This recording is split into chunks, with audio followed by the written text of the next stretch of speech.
بسم اللہ الرحمن الرحیم۔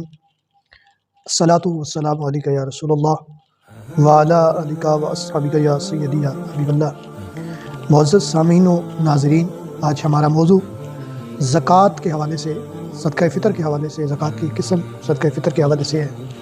یہ ایک مالی عبادت ہے۔ مسلمان عید الفطر ادا کرتے ہیں، رمضان کے روزے رکھتے ہیں، ان میں جو لغویات اور برے کام اس سے سرزد ہو جاتے ہیں، ان کی بخشش اور مغفرت کے لیے اللہ تعالیٰ نے یہ بخشش کا ایک بہانہ رکھا ہے کہ انسان کی بخشش کر دی جائے۔ صدقہ فطر کی جو شرعی حیثیت ہے وہ واجب ہے۔